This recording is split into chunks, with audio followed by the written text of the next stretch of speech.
할렐루야. 오늘은 8.15 앞둔 주일입니다. 올해로 8.15 해방받은 지 74년인데요. 그러나 일제로부터의 광복과 해방은 곧 민족 분단으로 이어졌기 때문에 광복 74년은 곧 분단 74년인 것입니다. 일본의 식민 지배가 물러갔지만 강대국의 결정에 힘도 한번 제대로 못 써보고 수천 년 함께 살아온 나라가 두동강 나고 전쟁을 치르고 오늘까지 이렇게 살고 있습니다. 그래서 오늘 주일을 평화통일 기도주일로 지키는 것입니다.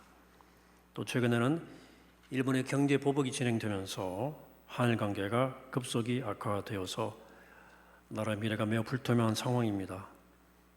일제로부터 해방된 지 74년 또 이런 갈등이 생겨서 매우 특별하기도 하고 더욱더 기도가 깊어지는 주일입니다. 오늘 말씀은 본문을 묵상하면서 동시에 우리가 전 현실을 좀 깊이 들여다보게 되기를 원합니다. 제가 올해 여신도의 연합회 회원들 대상으로 2번의 평화 강연을 했습니다. 제가 핵심적으로 언급했던 문제가 남남 갈등의 문제였습니다. 남남 갈등이라고 하는 말은 남한 사회 내에서의 이념적 갈등을 말하는 겁니다. 문제는 이 남남 갈등이 갈수록 심해진다는 사실이죠. 여러분 광화문에서 벌어지는 촛불 집회 또 태극기 집회 보셨을 겁니다. 전혀 성격이 다른 집회죠. 아마 여기 촛불을 드신 분들도 있을 것이고 또 태극기 부대에 집회 합류한 분도 있을 수 있겠습니다. 벌써 이런 얘기를 하면 눈살이 찌푸려지는 분도 있을 것입니다. 근데 제가 이 문제를 정면으로 맞닥뜨려야 되겠다고 생각한 것은 2년 전 한 유튜브 방송을 보면서부터입니다. 2년 전, 그러니까 3.1절 99주년을 기념하는 한 우익단체 집회를 생중계하는데 유심히 제가 봤어요. 저는 늘 건강한 진보와 건강한 보수가 만나서 머리를 맞대고 거기서 우리 한국 사회의 합리적 출구를 차지한다는 생각을 늘 가지고 있어서 극단주의에 대해서 굉장히 제가 우려를 하고 있습니다. 그러나 제가 목격한 것은 아마도 극단적 보수일 거예요. 여러 명의 젊은이들이 프랭카드를 들고 광화문을 활보하더라고요. 그래도 중계. 구호가 섬뜩했어요. 앞서가는 사람이 선창을 합니다. 빨갱이는 선창하면 뒤따라가는 사람들이 연호하며 외칩니다. 죽여도 돼. 빨갱이는 하면 죽여도 돼 하는 구호를 계속 외치면서 광화문을 활보하는 거예요. 저는 역사의 시기가 70년 전으로 돌아갔다는 생각을 가지고 참담했습니다. 여러분 해방 전후 사회 우리가 얼마나 혼란스러웠습니까? 좌우익의 갈등으로. 그 비극적 현장이 제주 4.3이죠. 남한 단독 정부가 수립하는 과정에서 제주도 남로당 중심으로 본격적 반대가 일어났죠. 그래서 빨갱이를 소탕해야 한다는 명분으로 양민을 무차별 학살한 사건이 있었어요. 1948년 11월에 구현대장 송여찬 대령이 해안선에서 5km 이상 들어간 중산간지대를 통행하는 사람은 폭도로 간주하겠다. 현장 사살한다고 포고령을 내렸습니다. 문제는 포고령이 제대로 전달이 안 된 거예요. 그리고 그냥 안 내려온 사람, 미처 못 내려온 사람도 많았는데 그냥 그 모든 마을을 다 불태우고 미처 못 내려온 사람까지 총살하고 재판도 하지 않고 해변 마을로 피해 내려온 사람들도 가족 중 한 사람이라도 사라졌으면 도피자라 간주하고 총살했어요. 그 4개월 동안 100개 마을에서 방화 총살로 10,000명이 집단 살상됩니다. 빨갱이 토벌 기간 7년 동안에 제주 인구 30만, 그 당시에 인구의 10%인 3만 명이 죽습니다. 그중 어린아이가 772명입니다. 10세 이하에. 19세 이하의 청소년 어린아이가 2,500명입니다. 광기죠. 그 일에 경찰 제복을 입고 투입돼서 가장 악랄한 방식으로 학살을 주도한 기독청년 조직인 서북청년단의 구호가 바로 그겁니다. 빨갱이는 죽여도 돼. 우린 그 광기에 대해서 기독교가 역사 앞에 두고두고 회개할 일입니다. 저는 그날 그 광장에서 분출되는 광기를 보면서 화가 안 나고요. 굉장히 슬펐습니다. 역사의 상처가 이렇게 깊나? 같은 민주주의 체제 안을 살면서 나하고 생각이 다른 사람을 빨갱이로 규정하고 그것도 이해하지만 그런 사람들은 죽여도 된다는 생각이 굉장히 혼란스러우고요. 우리 남한 사회가 잠재적 내전 상황이구나 하는 생각이 들었습니다. 내전 상황. 그리고 남남 갈등이 결국은 남북 화해와 평화의 길목을 결국은 가로막겠구나 하는 생각을 했습니다. 그래서 저는 우리 사회가 동근원성의 역설에 걸려 있다는 제가 칼럼을 주보에 쓴 적이 있어요. 동근원설. 다시 말씀드리면 언어나 역사나 종교나 문화가 오래 같으면 같을수록 갈등이 생기고 갈라지면 불구대청 원수가 된다는 현상을 말합니다. 동근원성의 역설. 대표적인 예로 이스라엘과 팔레스타인 모두 아브라함의 자손입니다. 철천지 원수로 지냅니다. 오늘의 중동의 분쟁은 바로 이 동근원성의 역설의 문제입니다. 600여 년 동안 갈등과 폭력 역사를 이어온 이슬람 수니파와 시아파도 같은 현상입니다. 뿌리가 같죠. 누가 무함마드의 적통을 이어받느냐에 대한 방식의 차이로 600년을 피로 싸우는 거예요. 시아라가 피비린내 났던 종교개혁의 신구교 간의 전쟁도 1000년 동안 하나였던 크리스찬들의 갈등이었습니다. 여러분 프랑스 파리에서 일어났던 위그노 학살에 대해 들어보셨습니까? 1572년도 8월 23일 당시 청년 왕이었던 샤를 9세의 어머니인 모후 가트린 드 메니치가 아들 압박해요. 신교도 학살에 서명을 하게 합니다. 그리고 새벽 2시에 성당 종소리를 신호로 일제히 개신교도 집을 습격해서 무차별 학살을 당합니다. 그들이 피해서 이 왕궁으로 막 도망을 왔어요. 왕궁에서 총으로 난사합니다. 계속 수색해서 일주일 동안에 거의 7만 명 가까이 개신교를 학살합니다. 거리가 피바다를 이루었어요. 파리가. 그리고도 구교도들이 승리의 시가행진을 하고 성 바돌메 축제를 즐기고 그랬습니다. 나중에 프랑스 대혁명 때 구교도들이 역으로 피해 보복을 당합니다. 개신교들에게. 같은 뿌리를 가진 이 크리스찬들이 그렇게 한 거예요. 동근원성의 역설입니다. 남북이 그렇지 않습니까? 남북은 5000년 같은 곳에 살아왔고요. 그 중에 1000년은 통일국가였습니다. 고려 500년, 조선 500년 역사. 이렇게 긴 동근원성을 가지고 살았지만 분단되고 전쟁을 치르고 나자 자신의 절반을 결국은 사탄으로 여기고 없애고 싶은 대상으로까지 생각하게 됐습니다. 여러분 형제가 싸우면 남이 싸운 것하고 차원이 달라요. 주위에 보세요. 감정의 골이 훨씬 깊습니다. 유산 분쟁하는지 보세요. 남보다 더합니다. 집안 갈등이 생기면요, 이건 차원이 달라요. 부부가 갈등하는 거 보면요, 가끔 제가 그런 말 들어요. 우리 교회 말고 저 다른 교회 죽이고 싶대요. 총 있으면 딱 쏴버리고 싶다는 거예요. 이게 바로 동근원성과 관련되어 있어요. 작년 가을 우리나라에서 남남 갈등이란 말을 맨 처음 쓰기 시작한 사람이 연세대학교 박명림 국제대학원 교수인데 그분과 함께 평화 문제를 가지고 지상 대담을 한 적이 있어요. 그 자리에서 이 문제를 그분이 심각하게 지적을 하더라고요. 한반도 평화의 바람이 불어오지만 70년간 적대적 관계로 살아온 북을 끌어안으면서 70년간 함께 같은 체제를 살아온 사람들을 생각이 다르다는 이유로 벌레부도 돼서 한반도의 평화가 오겠습니까? 이렇게 저한테 되묻더라고요. 국민의 절반을 빨갱이로 모는 것도 문제지만 북한 못 품으면 목매하고 덜 떨어진 사람처럼 생각하는 것도 문제라는 거예요.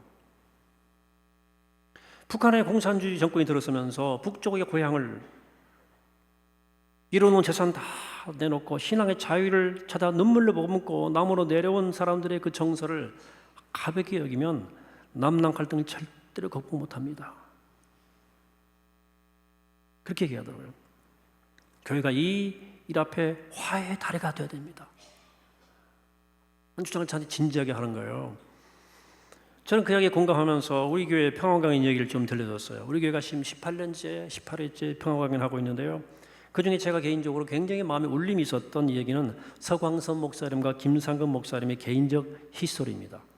두 분이 모두 아버님이 공산군에 의해서 소위 총살당한 분들입니다. 당신의 아버지를 죽인 사람들을 품으려고 애쓰는 그들의 모습이 감동적이었다는 얘기를 했어요. 인간은 경험 지식이 있습니다. 경험으로 체험한 지식이죠. 그러나 이 경험 지식은 한계가 있기 때문에 습득 지식이라는 게, 습득 지식은 공부해서 하는 거예요. 사람이 경험 지식은 한계가 있기 때문에 계속 사람은 공부를 해서 새로운 지식을 받아들여서 경험의 한계를 이겨내야 돼요. 우리에게는 분단과 유교라고 하는 전쟁을 통해서 몸으로 경험한 지식이 있어요. 북한은 우리의 무자비한 적입니다. 원수입니다. 내 부모를 죽인 원수입니다. 그게 우리의 경험 지식이에요. 그럼 아까 말씀드린 그 서광선 목사님이나 김상근 목사님은 그 이 경험 지식을 새로운 습득 지식으로 극복한 거예요. 분단의 원인이 무엇인가를 깊이 공부하고 세계사의 흐름과 국제 정치를 공부하면서 생각이 좀 열린 거죠. 무엇보다 성경을 제대로 공부하면서 마음이 열린 거예요. 원수를 사랑하라는 복음 명령 앞에 그 화해의 복음을 가슴으로 받아들인 거죠. 저는 그것이 목사의 마땅한 태도라고 생각하고요. 우리 크리스찬들이 가져야 할 태도라고 생각합니다. 한반도를 둘러싼 국제정세가 안정이 되고 남북이 평화 프로세스를 착실히 밟아가는 일은 정치적 평화를 이루는 데 도움이 될 거예요. 그러나 우리가 최선을 다해야 되지만 이것은 언제 어떤 조건에 의해서 파괴될지 모르는 불안전하고 불안한 평화예요. 상호 신뢰와 굳은 실천 의지를 담보로 유지 가능한 평화입니다. 서로 팽팽한 힘의 균형을 통해서 유지될 수 있는 평화요. 서로의 필요를 충족시키는 한에서 유지되는 조건적 평화입니다. 그런데 우리가 받아들여야 할 새로운 영적 지식, 성경 말씀은 우리에게 또 다른 평화를 말해주고 있습니다. 그리스도가 우리의 화평, 우리의 평화라는 선언입니다. 예수 그리스도가 우리의 평화다. 이 선언은 로마의 실정법에 의해서 유죄 판결을 받고 죄인의 몸으로 십자가의 처형을 당해 돌아가신 그리스도가 온 인류의 평화라는 역설적인 표현입니다. 이 말씀은 당시 회자되던 로마의 평화와 대비시켜야 해석이 되는 말씀입니다. 원래 로마의 평화라고 하는 말은 아우구스투스의 평화라는 말에서 변형된 말이에요. 예수님 당시에 로마 원로원이 평화재단을 세우기로 결정하고 그 재단을 당시 황제 이름을 따서 아우구스투스 평화재단이라고 이름 붙였어요. 이때부터 소위 팍스 아우구스타라고 하는 아우구스투스의 평화라는 말이 생겼습니다. 그 당시에 철학자 세네카에 의해서 이 말을 다시 팍스 로마나, 로마의 평화라는 말로 바뀌어서 불려졌어요. 이 팍스 로마나라는 말은 로마의 군사 통치와 긴밀하게 연결된 개념입니다. 당시 로마인들은 주피터의 신의 섭리에 의해서 선택된 백성이라고 하는 선민의식을 갖고 있었어요. 그리고 주피터로부터 무제한적 영토를 받았다고 하는 의식이 있었어요. 이러한 의식은 로마로 하여금 끝없는 지배욕에 불타게 했고, 따라서 로마는 이유 없이 계속 자기 세력을 확장하기 위해서 끝없는 전쟁을 일으켰습니다. 당시 로마가 사용하는 동전에는 전쟁의 신 마르스와 승리의 여신 빅토리아의 모습이 새겨져 있었고, 이 여신 빅토리아가 아우구스투스에게 월계관을 씌워주는 모습이 있는가 하면 또 황제 발 앞에 발 밑에 엎드린 포로들의 모습, 포박된 모습들이 그려져 있기도 했습니다. 당시 로마의 화폐들이에요. 말하자면 로마의 평화는, 팍스 로마나는 전쟁의 승리를 통해 쟁취되는 힘에 의한 평화였습니다. 그 평화는 로마인들에게는 승리의 평화지만 비정복자에게는 굴욕적 평화였습니다. 비식민지 백성의 입장에서 볼 때는 그 평화는 피로 물든 평화예요. 그래서 오늘도 이 팍스 로마나라는 말은 위장 평화의 대명사로 쓰이는 거예요. 거짓 평화. 예수님의 죽음은 이 로마의 평화와 밀접한 관계가 있습니다. 로마 입장에서는 예수님의 십자가 처형은 로마의 평화를 유지하기 위한 통치행위였습니다. 요세푸스라는 역사가에 따르면 십자가형은 로마의 반란 지역을 평정하기 위해서 로마가 도입한 사형제도였다고 말합니다. 즉 정치적 반란자와 선동자들에게 공개적 처형을 하는 방식이었어요. 예수님이 두 강도 사이에 처형되었다고 그러죠. 당시에 쓰인 그 강도란 명칭은 차범이 아니에요. 아니, 정치적 반란에 일으킨 사람들에게 쓰여진 명칭입니다. 로마 총독 빌라도가 예수를 십자가형을 주도했다는 점, 또 유대인의 왕이란 제목 역시 이 사건의 성격을 잘 말해주는 거예요. 말하자면 예수님 자신이 무슨 정치활동 안 했지만 로마는 예수가 자신들의 평화에 걸림돌이 되어서 자기들의 평화를 위해서 예수님을 평화의 이름으로 제거한 거예요.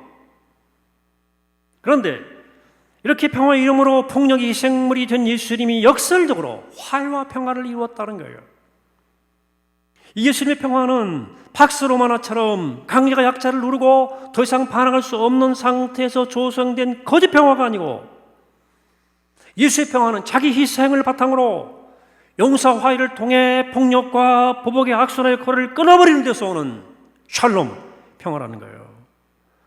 바울 사도는 오늘 말씀에서 그리스도의 평화는 편협한 선민의식과 민족주의에 사로잡혀 있던 유대인들과 이방인을 하나 되게 하는 평화라고 선언합니다. 유대인들은 오직 율법을 준수해야만 인간이 구원받는다, 하나님과 관계가 가능하다 하고 믿었어요. 근데 그 율법은 수천 개의 계율, 법령, 규칙, 관습법 등으로 이루어졌기 때문에 그런 종교 가지고는 세계적 종교가 될 수 없었습니다. 그래서 바울은 로마서 10장 4절에서 그리스도는 모든 믿는 자에게 의를 이루기 위해서 율법의 마침이 되니라 선포했고요. 오늘 본문에서도 15절에서 법조문으로 된 계명의 율법을 폐하셨으니 라고 선언합니다. 그렇다면 율법이 차지하고 있던 그 자리에 무엇을 대치시켰습니까? 예수님은 하나님에 대한 사랑과 인간에 대한 사랑을 그 자리에 대치시켰어요. 의식적 율법을 지키는 것으로는 하나님의 구원을 받을 수 없고, 하나님이 주신 자유 안에서 하나님의 사랑과 용서를 받아들여야 된다고 가르친 거예요. 당시 헬라인들은 야만인들은 짐승처럼 취급했습니다. 짐승과 동격이에요. 그들이 생각한 야만인은 자신들의 동족 헬라인을 제외한 모든 사람들입니다. 이 헬라인과 비헬라인이 하나 되는 평화가 예수의 평화라는 거예요. 유대인과 유대인이 개취받는 이방인이 하나가 되는 평화가 예수의 평화라는 거예요. 그리스도를 통해서 계층과 계층, 민족과 민족, 나라와 나라, 지방과 지방이 모든 장벽이 분리의 울타리가 사라졌다는 거예요. 모두가 차별 없이 하나님 앞에서 동등한 형제와 자매가 되었다는 거예요. 그리고 오늘 13절 이렇게 14절 이렇게 말합니다. 같이 읽어봅시다. 시작. 그는 우리의 화평이신지라 둘로 하나를 만드사 원수된 것 곧 중간에 막힌 담을 자기 육체로 헐시고, 중간에 막힌 담, 원수된 것을 자기 몸으로 헐었다는 거예요. 그래서 평화를 주었다는 거예요. 따라서 궁극적 평화는 어떤 토론이나 합의나 조약이나 선언으로 시작될 수 있지만, 궁극적 평화는 화해와 평화의 주님이신 그리스도 안에서 가능하다는 얘기를 바울이 하고 있는 거예요. 그 예수 그리스도는 평화의 왕은 제왕의 자리에 앉아서 호령한 적이 없는 분이에요. 오히려 그분은 낮고 천한 종의 모습으로 오셔서 만왕의 왕이 되신 분, 주님은 단 한 번도 세상의 권력의 힘으로 통치한 적이 없는 왕이에요. 오히려 제자의 발을 씻겨 주는 섬기는 자의 모습으로 세상의 통치자가 왕이 되신 분이에요. 우리가 믿는 예수님은 정복자 메시아로 온 적이 없어요. 오히려 패배자의 모습으로 오시고 십자가에 달려 죽으심으로 만왕의 왕이 되었다는 것이 성경의 증언입니다. 우린 그런 그리스도를 믿고 따르는 사람들입니다. 저는 우리나라가 바로 이 예수의 평화를 위해서 부름받은 민족이라고 굳게 믿습니다. 현재 전 세계에서 가장 힘이 센 나라가 미국이죠. 기독교 국가예요. 근데 그들에게 예수의 평화는 없습니다. 오늘 미국은 힘으로 평화를 유지하고 싶어하는 대표적 패권 국가입니다. 그리고 아시아에 두 개 패권 국가가 존재합니다. 중국과 일본입니다.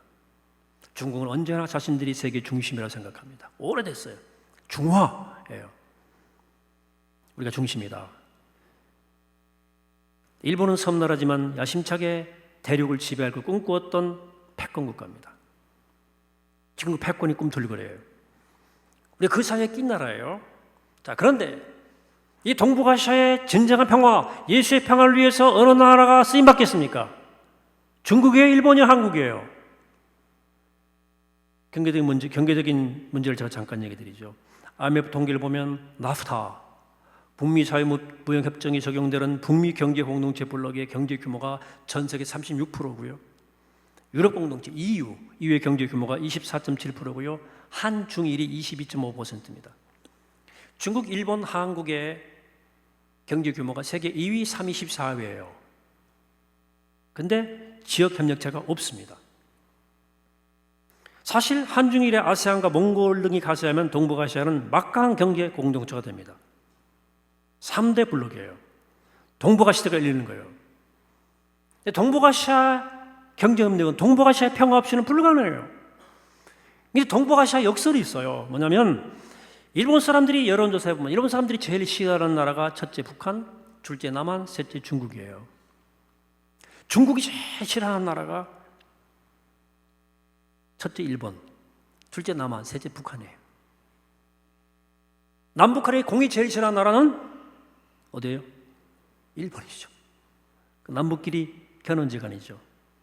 그러니까 이 동북아시아는 한중일이 제일 모두 가까운 나라를 제일 싫어한다는 거예요. 이게 동북아시아 역설적 구조입니다. 이래가지고는 동북아시아 미래가 없어요. 이 위기 시대에 이 사실 때문에 우리가 일본과 중국을 설득해내야 됩니다. 지금 미중 무역전쟁에다가 한일이 갈등하면요, 한중일은 다 함께 내리막길로 가게 되어 있습니다. 다 죽는 거예요. 일본이 지금 판단을 잘못하고 있는 겁니다. 그 소인배가 하는 짓이에요. 그 짓은. 자기 큰 나라잖아요. 그래도. 남한의 발전과 한반도 평화가 자기에 불리하다고 여기는 것 같아요. 여러분, 그러나 다 한반도 평화가 오는 것은 동북아시아에 사실상 유익합니다. 한반도 평화가 와야 일본은 한반도를 통해서 유럽으로 나가고 전 세계로 나갈 수 있는 거예요. 한반도 평화가 오면 우리가 동북아시아의 중추 국가가 될 수 있습니다. 중심이 아니고 중추란 말 잘 들었어요? 중국, 일본은 자기들이 서로 중심이 되겠다는 거예요. 그래서 문제가 생기는 겁니다. 우리는 중심 되겠다는 얘기가 아니에요. 중추, 즉 신경만 국가가 되겠다는 겁니다. 우리가 일본, 중국 지배할 생각이 없잖아요. 없죠. 한반도에서 한미, 한중, 한일, 한러, 한유럽 이 한반도에서 함께 소통할 수 있도록 비핵화를 통해서 중립지대를 만들자는 구상이죠. 여러분, 벨기에가 유럽에서 큰 나라는 아니지만 그게 중추 신경만 국가거든요. 유럽의 금융의 허브거든요. 누구도 벨기에를 함부로 못합니다. 우리도 그처럼 한반도 평화를 통해서 동북아시아의 번영과 발전을 위해 중추 신경만 국가로 가야 되는 거예요. 물론 미국이 중국을 견제하기 위해서 또 자기 군사비가 너무 많이 들어가니까 일본의 군사력을 크는 걸 눈 감아주고 한반도의 군사력을 일본의 통제 아래에 두고 싶은 마음을 제가 모르는 바 아닙니다. 다 큰 그림 그려져 있죠. 그러나 한반도 평화가 와야 그게 사실은 중국과 일본을 견제하는 길임을 설득해야 됩니다. 이게 전 세계 평화에 유익한 거예요. 이게 정말로 답이에요. 북한도 비핵 평화로 나와야 됩니다. 남북한은 힘으로 무력으로 세계를 맞설 나라가 아니에요. 핵을 내려놓고 평화를 사야 되죠. 미국, 중국, 일본에게 안전을 보장받고 비핵화의 길로 나가야 그게 답이에요. 여러분, 사랑하는 여러분, 이 한반도 땅에 꼭 평화가 와야 됩니다. 우리를 위해서 그런 거예요. 그리고 동북아시아 공동체를 위해서, 그리고 전 세계를 위해서 평화가 와야 됩니다. 이걸 기도해야 됩니다. 여러분, 통일보다도 평화가 우선입니다. 주님께서 너희는 그의 나라와 그의 일로 먼저 그 일을 구하라. 그리하면 그 모든 것을 더하시리라고 했는데 우리에게 그의 나라와 그의 의는 샬롬, 평화입니다. 이 땅에 평화가 오면 하나님이 그 모든 것을 더하실 겁니다. 통일도 올 거예요. 교회가 그 평화의 브릿지 가교가 되어야 됩니다. 맡긴 날만 허무신 십자가의 정신으로, 화의 십자가의 정신으로 이를 위해 헌신해야 할 것입니다. 우리는 오랜 세월 고난받으면서 평화를 훈련받았어요. 평화 그리웠잖아요. 중국에 치받치고 일본에 식민지 받고 애매한 고난 많이 받고 두둥강 나고 이 모든 것이 우리를 통해 진정한 평화와 예수의 평화를 이루기 위한 하나님의 훈련이었다고 저는 믿습니다. 우리 누구보다도 평화를 간절히 영원하는 나라예요. 무엇보다 평화의 복음이 이 한반도에서 꽃이 피었습니다. 평화의 복음이. 바라기는 우리 안에 평화가 오고 이 땅의 평화가 임하고 그 평화를 통해서 남북의 평화, 아시아의 평화, 세계 평화, 하나님 나라의 평화, 예수의 평화가 이루어지게 되기를 이 아침에 주의 이름으로 간절히 축원합니다. 말씀있습니다. 걸어가시고 자비로우신 아버지 하나님, 일적 이민족 한민족으로 내시고 고난의 땅에서 고난의 세월을 통해서 평화를 훈련시키셨습니다. 우리 평화의 마음으로 동북아시아의 평화를 이루고 아시아의 평화를 이루고 세계 평화를 쓰임 받도록 이민족을 내셨는데 하나님의 뜻을 깨닫고 놀라운 지혜와 능력으로 십자가의 사랑으로 그 사명 감당하는 이 나라의 민족들에게 축복하여 주옵소서. 감사드리옵고 예수 그리스도 이름으로 기도하옵나이다. 아멘.